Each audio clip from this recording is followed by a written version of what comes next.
तारा रानी की कथा। माँ भगवती को मानने वालों में से एक राजा स्पर्श भी थे। वो दिन रात उनकी पूजा अर्चना में लीन रहते थे। राजा को किसी चीज की कमी नहीं थी, बस उन्हें बच्चे की ख्वाहिश थी। सालों से बच्चा न होने के कारण राजा कुछ निराश रहा करते थे। एक दिन राजा की भक्ति से खुश होकर माँ भगवती ने सपने में आकर उसे 2 बेटी होने का वरदान दिया। आशीर्वाद मिलने के कुछ समय बाद राजा के घर एक बेटी पैदा हुई।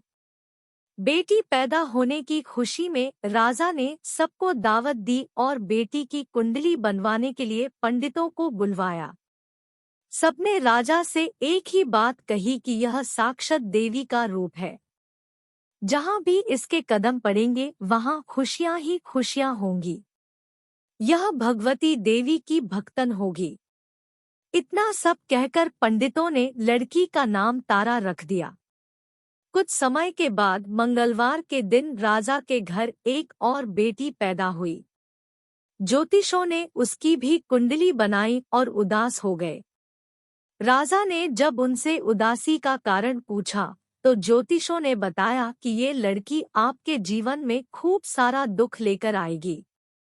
राजा ने ज्योतिषों से पूछा कि आखिर मैंने ऐसे कौन से खराब कर्म किए थे कि इसने मेरे घर जन्म लिया है। ज्योतिषों ने बताया कि आपकी दोनों बेटियां राजा इंद्र की अप्सराएं हुआ करती थी। इनमें से बड़ी बहन का नाम तारा और छोटी का रुकमन था। एक दिन ये दोनों मिलकर धरती की सैर करने के लिए गई। दोनों ने ही वहां पहुंचकर एकादशी के दिन का व्रत रखा। तारा ने अपनी छोटी बहन से कहा कि आज एकादशी का व्रत है, इसलिए बाजार जाकर कुछ ताजे फल ले आओ, लेकिन वहां कुछ खाना मत। रुकमन बाजार फल लेने के लिए चली गई। वहां उसे मछली के पकौड़े दिखे। उसने झट से उन्हें खा लिया और अपनी दीदी के लिए कुछ फल ले लिए। रुकमन से तारा ने पूछा कि तुम अपने लिए फल क्यों नहीं लाई? उसने जवाब दिया कि वो मछली के पकौड़े खाकर आई है। तारा ने गुस्से में कहा कि तुम पापीन हो। एकदशी के दिन तुमने मछली खा ली।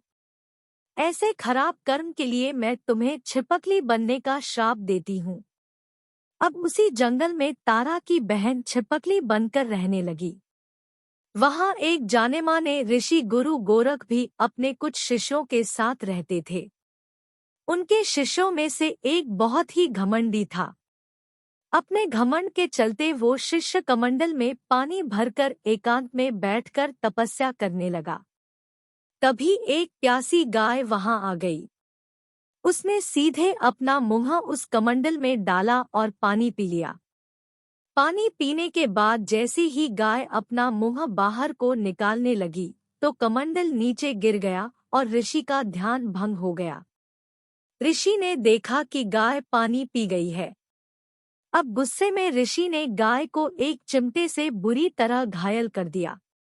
इस बात की जानकारी जब गुरु गोरख को पड़ी तो वो तुरंत गाय को देखने के लिए गए। जैसे ही उन्होंने गाय की हालत देखी वैसे ही अपने उस घमंडी शिष्य को आश्रम से बाहर निकाल दिया। कुछ दिनों के बाद गौमाता पर किए गए उस अत्याचार से होने वाले पाप को कम करने के लिए उन्होंने एक यज्ञ करवाया। इस यज्ञ के बारे में गाय को चिमटे से मारने वाले घमंडी शिष्य को भी पता चला।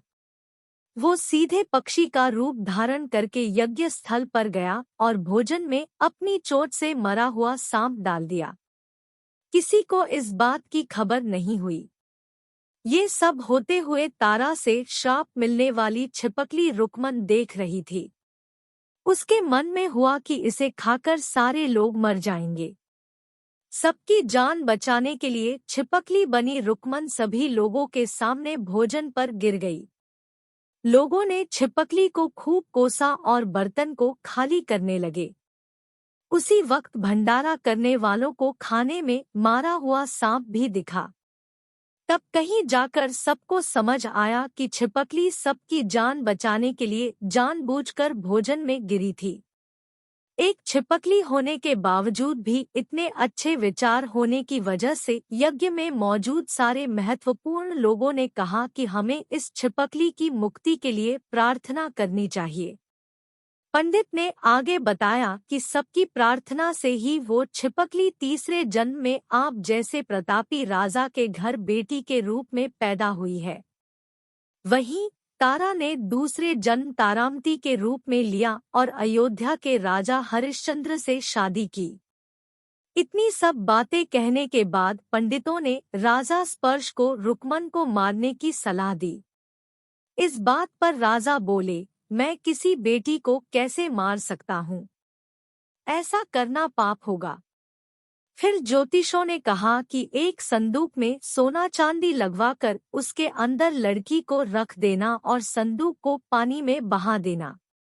उसमें लगा हुआ सोना चांदी देखकर लोग नदी से संदूक जरूर निकालेंगे और लड़की की जान बच जाएगी। इतनी सब बातें कहने के बाद पंडितों ने राजा स्पर्श को रुक्मन को मारने की सलाह दी। इस बात पर राजा बोले, मैं किसी बेटी को कैसे मार सकता हूँ? ऐसा करना पाप होगा। फिर ज्योतिषों ने कहा कि एक संदूक में सोना चांदी लगवाकर उसके अंदर लड़की को रख देना और संदूक को पानी में बहा देना। उसमें लगा हुआ सोना चांदी देखकर लोग नदी से संदूक जरूर निकालेंगे और लड़की की जान बच जाएगी। इतनी सब बातें कहने के बाद पंडितों ने राजा स्पर्श को रुक्मन को मारने की सलाह दी। इस बात पर राजा बोले, मैं किसी बेटी को कैसे मार सकता हूँ? ऐसा करना पाप होगा। फिर ज्योतिषों ने कहा कि एक संदूक में सोना चांदी लगवाकर उसके अंदर लड़की को रख देना और संदूक को पानी में बहा देना। उसमें लगा हुआ सोना चांदी देखकर लोग नदी से संदूक जरूर निकालेंगे और लड़की की जान बच जाएगी। राजा ने ज्योतिषों ने जैसा बताया ठीक वैसा ही किया।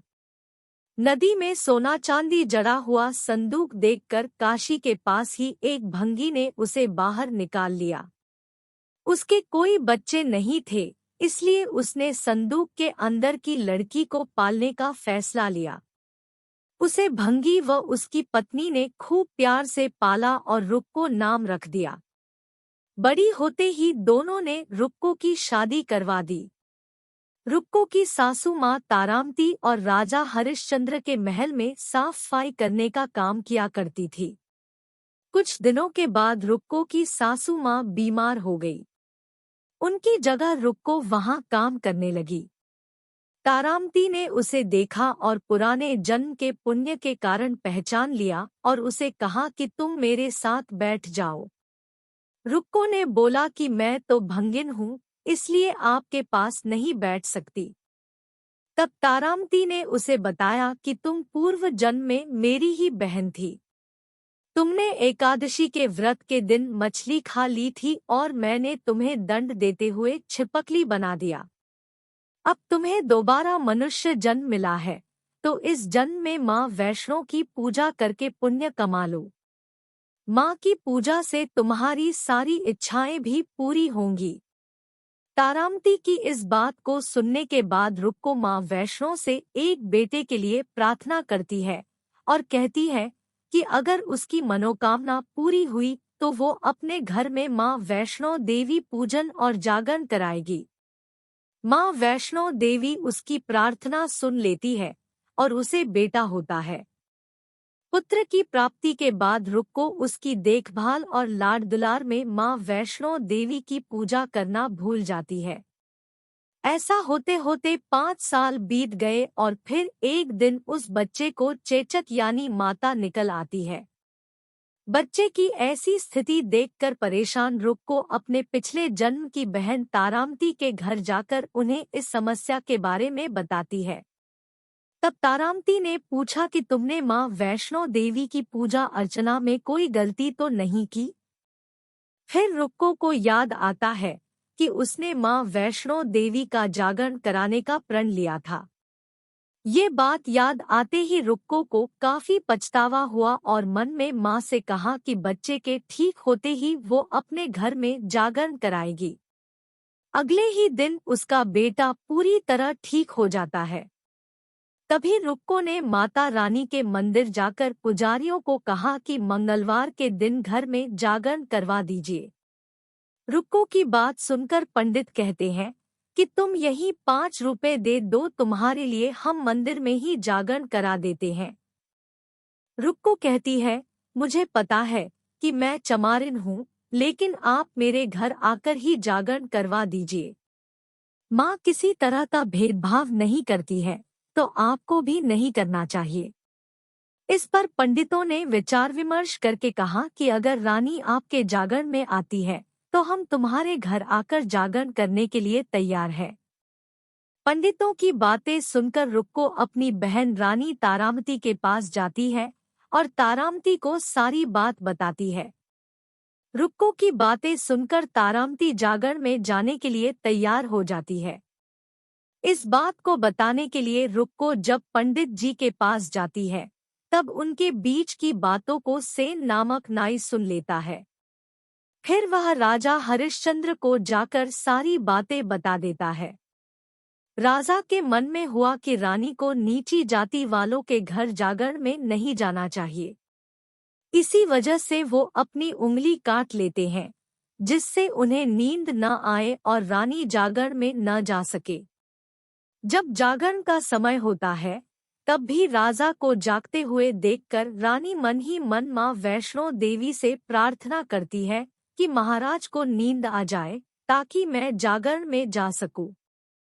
रानी की प्रार्थना के कुछ ही देर बाद राजा को नींद आ जाती है।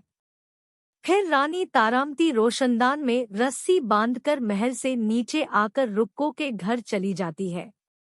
इसी जल्दबाजी में रास्ते में ही रानी का रेशमी रुमाल और एक पांव का कंगन गिर जाता है।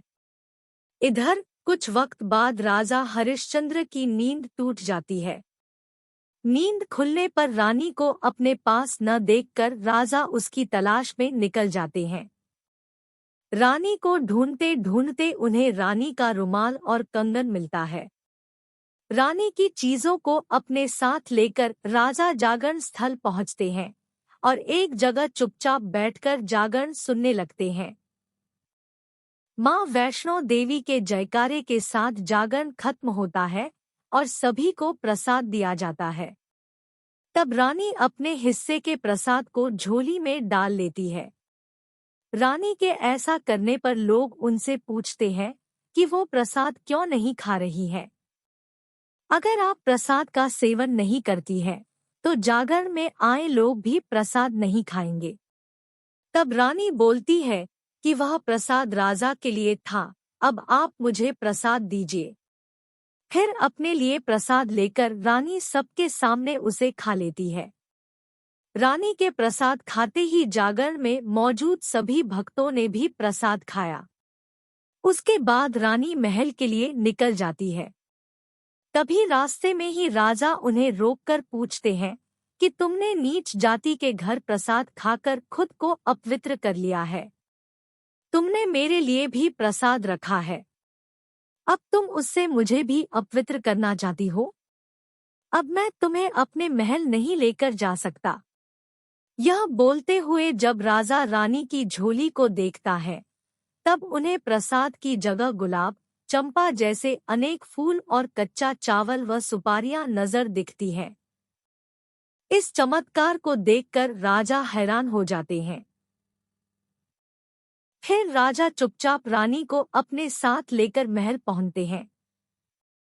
वहां रानी बिना माचिस के ही माता रानी के सामने दीप जलाकर राजा हरिश्चंद्र को और हैरान कर देती है। फिर रानी बोलती है कि माता के दर्शन करने के लिए बहुत बड़ा त्याग करना पड़ता है। इसके लिए आपको अपने बेटे रोहिताश्व की बलि देनी होगी, तभी माँ दुर्गा आपको साक्षात दर्शन देगी। यह सुनकर राजा के मन में माँ के दर्शन की इच्छा होने लगी, जिसके लिए राजा अपने पुत्र की बलि दे देते हैं। बलि देने के बाद माँ दुर्गा शेर पर सवार होकर प्रकट हो जाती है।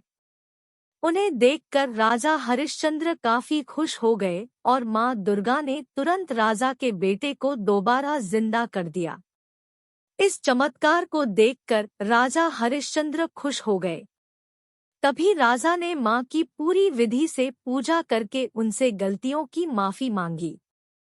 मां दुर्गा ने भी राजा को खुश रहने का आशीर्वाद दिया और अंतर्ध्यान हो गई। तब राजा ने तारा रानी से कहा कि मैं बहुत खुश हूं कि मुझे पत्नी के रूप में आप मिली है। फिर राजा हरिश्चंद्र, तारा रानी और रुकमन तीनों अपनी मनुष्य योनि से छुटकारा पाकर देवलोक में चले जाते हैं। कहानी से सीख। तारा रानी व्रत कथा जीवन में श्रेष्ठ कर्म करने की सीख देती है। बुरे कर्मों के फल इंसान को भोगने ही पड़ते हैं।